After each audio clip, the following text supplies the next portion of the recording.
With 7 games remaining on the schedule, what will the offense look like down the stretch with a new play caller in the Broncos booth? Coming up tonight on Broncos Weekend, we'll discuss the impact Klint Kubiak had on Denver's offense last week and what we might expect it to look like Week 12 against the Panthers. Then we'll touch on Carolina's quarterback carousel before shining a light on a few of the unsung heroes of this Denver defense and how they might impact this game Sunday in Charlotte. Broncos Weekend starts right now.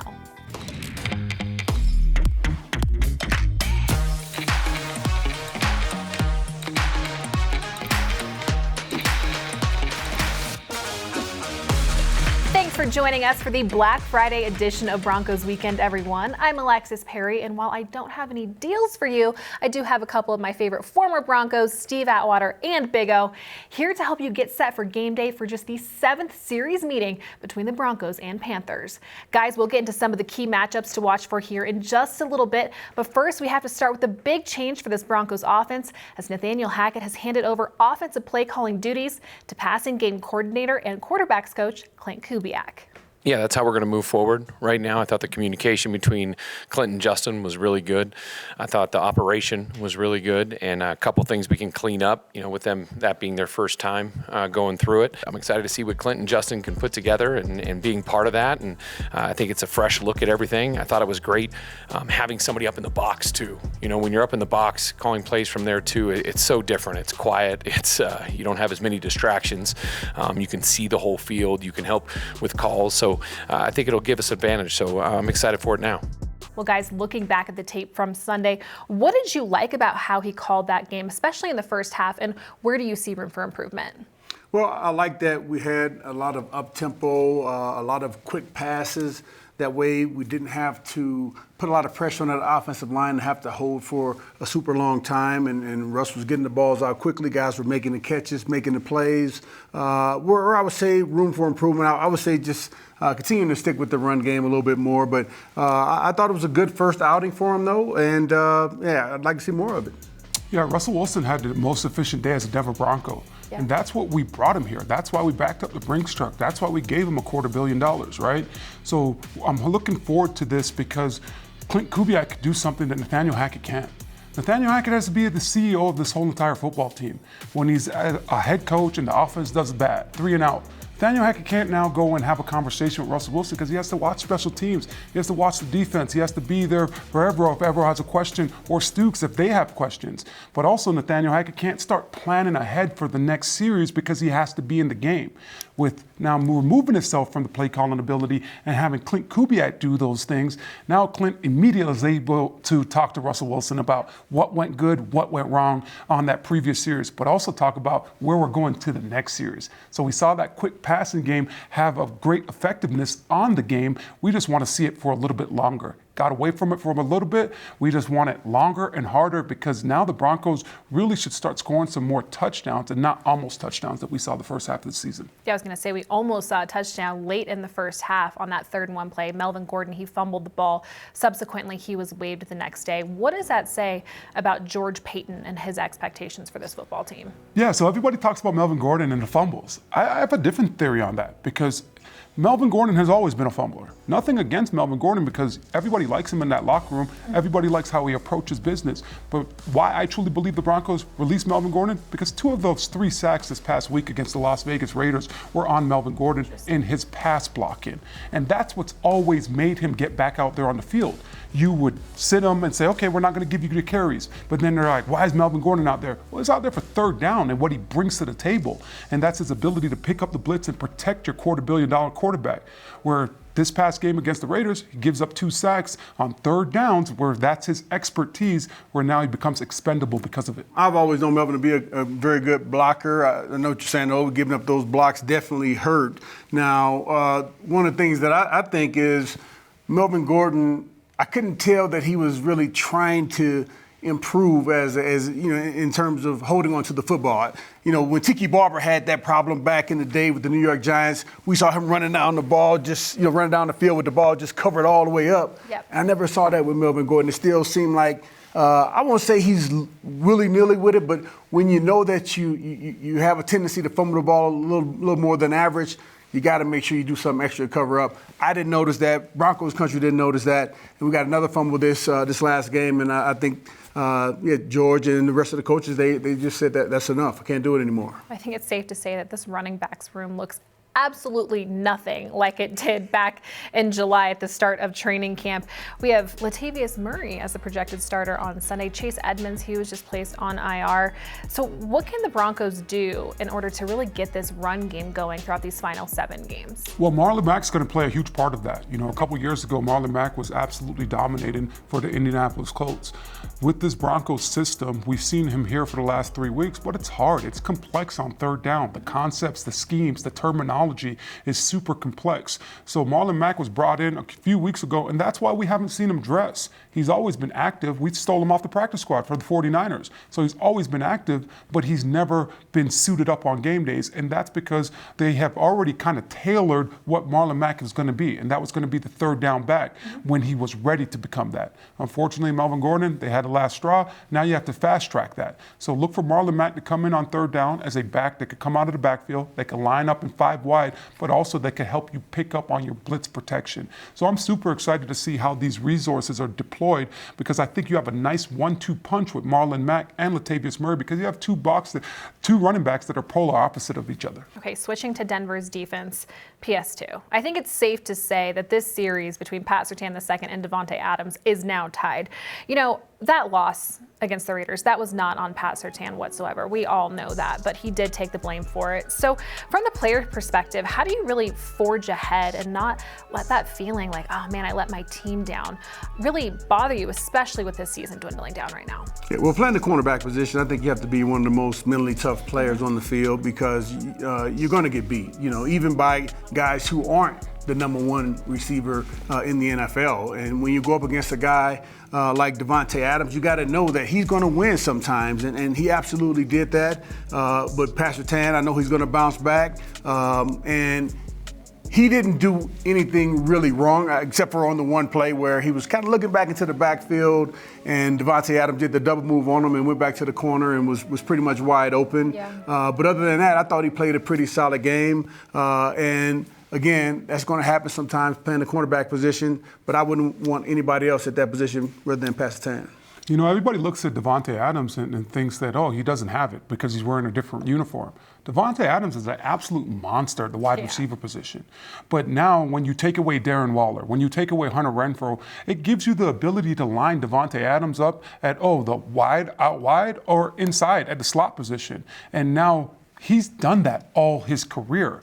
He's done that with Aaron Rodgers, and we saw that he didn't miss a beat this past weekend. Pat Surtain has not had to sit there and, now you got to jump in the slot, and now you got to cover on the inside, and now you got to be on outside. Pat Surtain has always been a cornerback. So yes, this series is tied up, but it was expected to be tied up because you're going against one of the top 3 wide receivers in the National Football League. But by the way, the game plan is more tailored to him as well. When you lose K'Wan Williams, that stresses this defense because of the run support and being able to show in the box. So now you have Pat Surtain thinking about all these different things and now playing out of position and not just playing on the outside like he typically has been in the first year and a half of his career.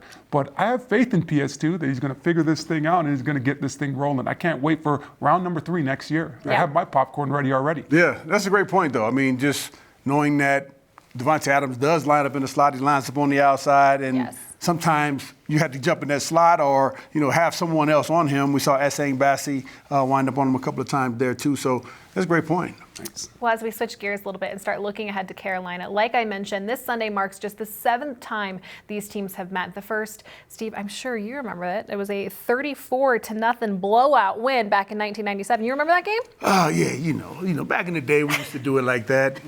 Couple blowouts here and there. You guys, given this isn't a division or even conference opponent this week, fill us in a little bit on the state of the Carolina Panthers right now, 11 games into the season. Well, they have a new head coach. They hired the previous head coach, Matt Rule, back in 2020. They decided to part ways with him a few weeks ago. Steve Wilkes is the new head coach.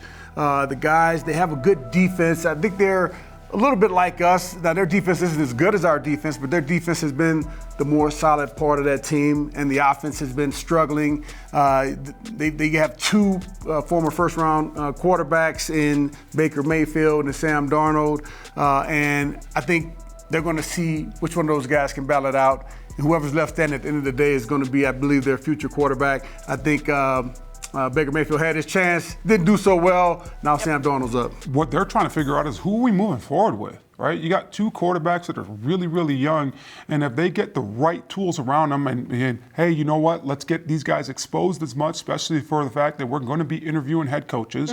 And now when we talk to these head coaches, we're going to talk to them the hard questions. What can you do with Sam Darnold? What can you do with Baker Mayfield moving forward? How can you get these guys right? So I like the philosophy that Carolina has went with, because there are two quarterbacks that were drafted in the top 5 on that football team, and they're very, very young. If you get the right CEO type, those guys still have a lot of good football left in them, in my opinion. Yeah, no, I agree with you 100%. I think that they're getting ready for the next regime, whoever that is. And if Steve Wilkes does a good enough job, hey, maybe it'll be him. But I think, again, they're auditioning, and whoever shows the most leadership, whoever is the most accurate passer, whoever has the right mentality, I think will be the person who will be left standing there at the end.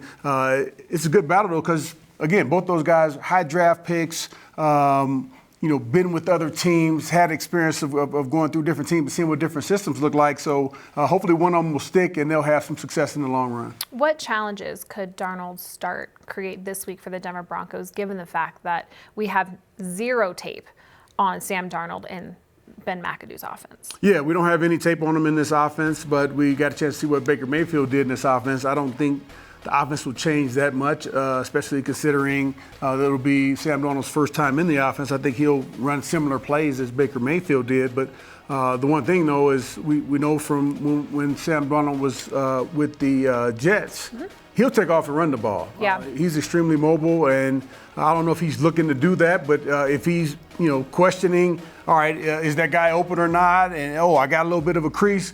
He'll take it, and we got to be ready for him, because he's a big guy. He reminds me size-wise of Josh Allen. Probably not as fast as he is, but still he'll be a threat in that area. Agile. Yeah. And that's why I think it is Sam Darnold going to be the starter this week. That's why I think that they're saying we're going to give it to you.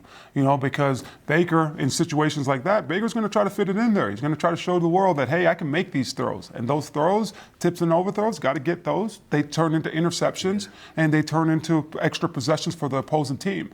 With Sam Darnold, what he brings to it is, it's not there, or I don't think I can fit it into that tight window. Now I'm going to use my legs and use my athletic ability. Okay, I think that was the longest segment in Broncos Weekend history. But coming up on the other side of the break, Steve and Big O will outline what went right and what went wrong on a couple of key plays against the Raiders, and how the Broncos might be able to implement them this week against the Panthers. Welcome back to Broncos Weekend, everyone. Time for some X's and O's with Steve Atwater and Big O as we take a look at what worked and what didn't work this past weekend against the Raiders. So let's start with one we all initially thought was a touchdown with less than 7 minutes left in the first quarter. Russell Wilson linked up with Kendall Hinton, who picked up 32 yards and was one shy of his second career touchdown. So what happened on this play, Steve? Well, first off, it started off with the offensive line. They didn't do a great job on this, but they held just long enough for Russell Wilson to get the ball out. Melvin Gordon was able to throw a block to slow down, I think, the most dangerous defender who was blitzing. Brandon Johnson did a great job of running his route straight enough to where the safety couldn't run over and jump Kendall Hinton that quickly. And then Greg Doshin's got a chip block, and then was able to bring the defender inside to where he wouldn't be over there where Kendall Hinton was running that route. Now to the two big players of this play, Kendall Hinton flattened that route out, was able to get open, got some separation from the cornerback, and then Russell Wilson stepped up in the pocket. Well, I can't say he stepped up because he actually threw it off of his back foot. But, man, that really showed his arm strength and his accuracy by able to fit that ball in there. And Kendall Hinton made a great job of getting some yardage after the catch. And great play. I thought it was a touchdown, but we were able to punch it in the next play. This is a perfect example why you pay the quarterback, because the quarterback had to go out here and make this play. It's not perfect by all means, The offensive line, when you start off the play, they are in a loaded. They are sliding to the left. They are sliding to number 50. Number 50 ends up coming back to the backside where Quinn Miners has to be able to track that and be able to pass off the defensive tackle with Graham Glasgow and get off on the blitzing linebacker. It does not happen. Russell Wilson recognizes that, is able to back up, and oh, by the way, I've made 100 of these throws off my back foot. Makes a dime pass to Kendall Hinton, and Kendall Hinton does the rest. But this is an example of why you have the quarterback that has seen all the defenses, is able to get this team into the right position, but then when things break down, you have an experienced quarterback that knows, hey, it just broke down. I have to do a little thing right here, and that's, back up a little bit to buy some time, but now I have to deliver a dime pass to Kendall Hinton, and Kendall does a great job. Next time you just got to get in there, though, young fella. Yeah. Get touchdown number 2. Yeah, that close. All right, let's fast forward to early in the second quarter. This is a play that we would like to see more of, as Josie Jewell got to Derek Carr for a loss of 9 yards. You love to see it, Steve. Yeah, you love to see it, and they came out.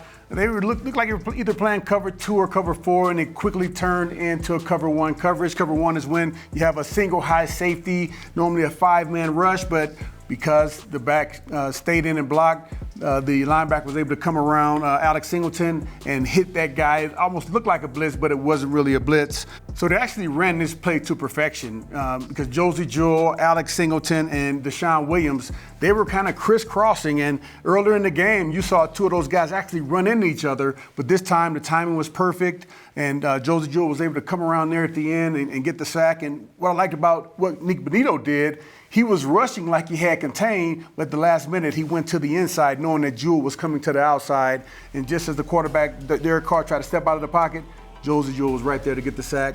Beautifully executed play. So I love what Coach Evero's doing here because he's not limiting himself, right? Yes, you've lost Bradley Chubb. Yes, you've lost K1. But now what are we doing? Oh, we're going to take a page out of the San Francisco 49ers and DeMeco Ryans' defensive book, right? The start of this play, you have 3 defensive linemen that are on the right side of the center. That already in itself poses nightmare matchups for offensive linemen because you're worried about the games. And then what do? You put Josie Jewell in that A gap to the left. And what I love about this now is that everybody starts rushing to collapse the pocket, and Josie Jewell has options as far as where to go. But he is the looper with this. So I've seen San Francisco run this where it's the defensive tackle and the 1 linebacker, they're just on the stunt. I've seen them run it with the 2 defensive linemen and the 1 linebacker running on the stunt. Or I've seen the big stunt, which this is what created the sack for the Broncos, the big stunt where it's 3 linemen coming in and crashing down, and now Josie Jewell ends up being the contained player. I love what Alex Singleton did, right? You see Josh Jacobs, he's fast to block. Okay, now I can add into that pressure, and that's him just reading his keys. So right here we see this defense very much dialed in, understanding their keys, and you get a big-time sack because of it. So more of these to come, hopefully, and I love how Evero has continued to get creative week in, week out when this defense has been depleted. We've lost some special players on this defense, but he's finding ways to create pressures, and he's finding ways to put his team in the best position to succeed. Yep, Josie Jewell now with 2.5 sacks on this season. But still to come here on Broncos Weekend, we'll touch on some of the other big defensive playmakers for the Broncos and some of their key matchups on Sunday. Don't go anywhere.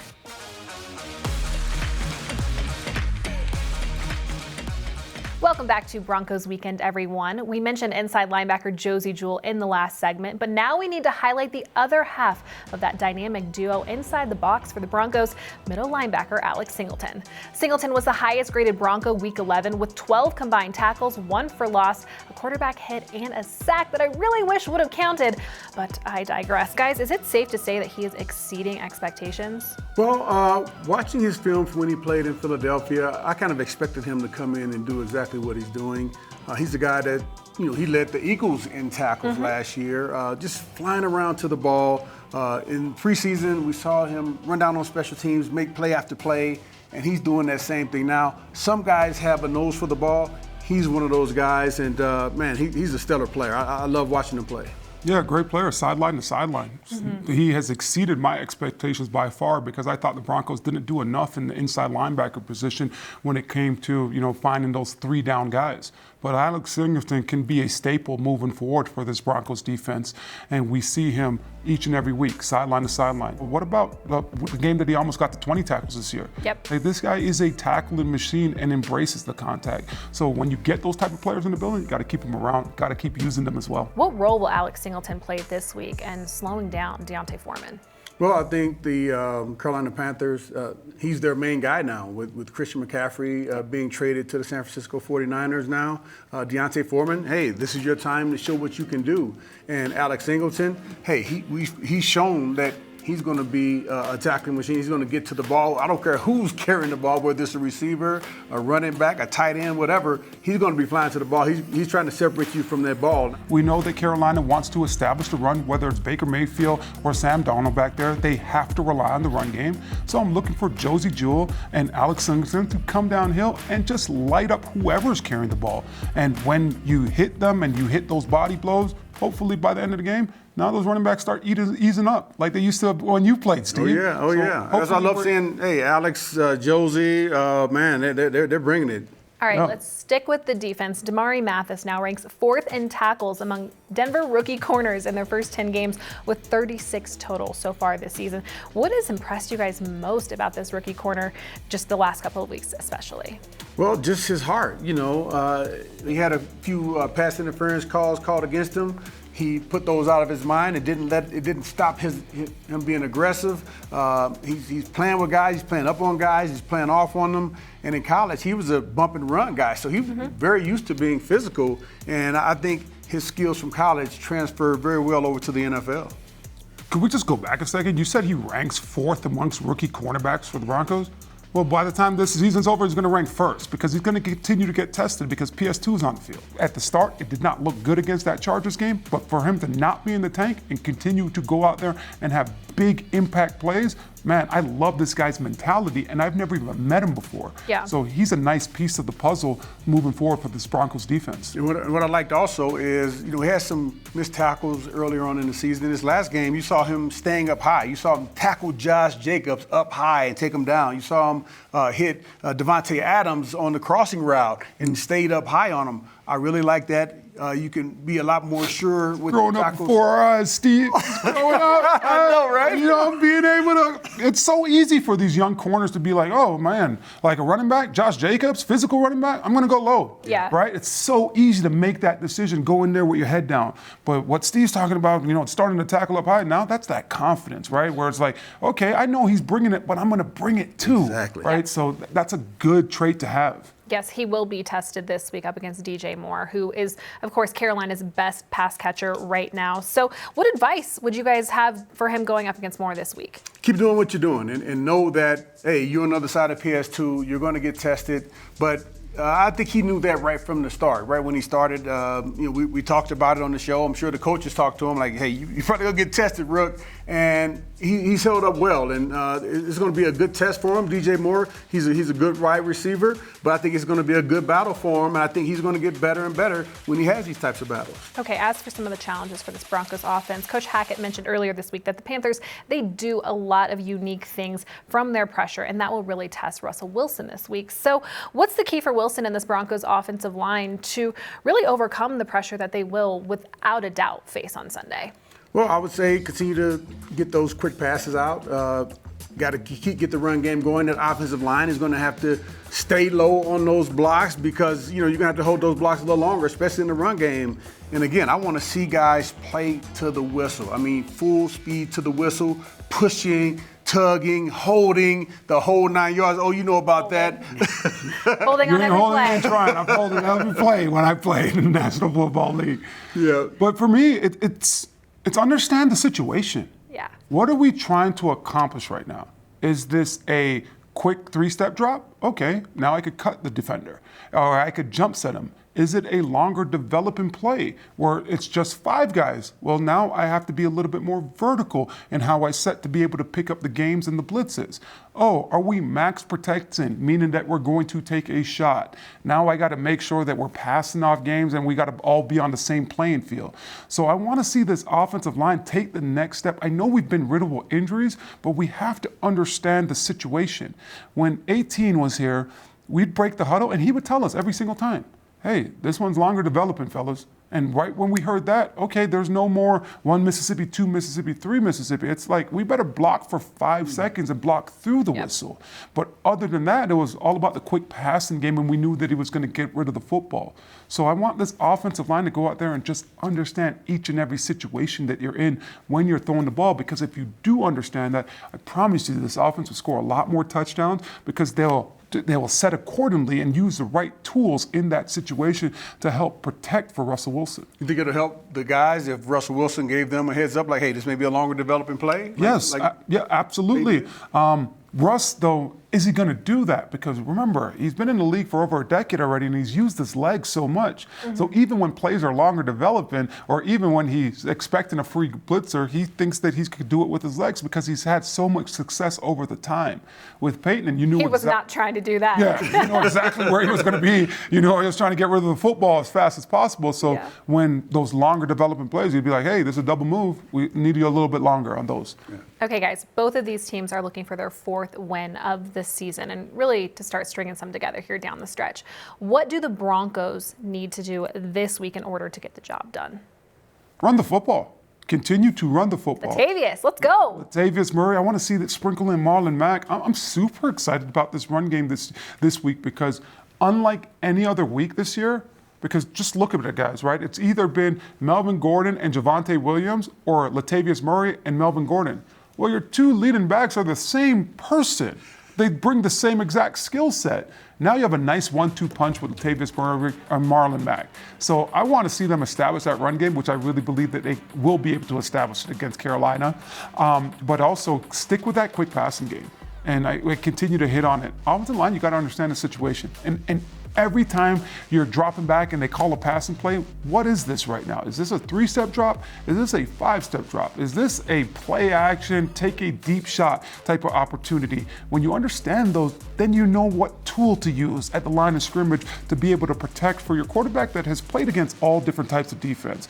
He could buy some time with his legs, but also we saw on the play to Kendall Hinton that we broke down earlier, he can make the right read even when there is a free runner. So you put it all together, and this offense could start to get over the hump and be exciting and start scoring a lot of points. Steve, do you have any keys left? Did he just take all your keys? Well, I got a simple one. It's not as long as O's. It's simple. Score 18 points. Let's go. We score 18 points. We're what? 9-1.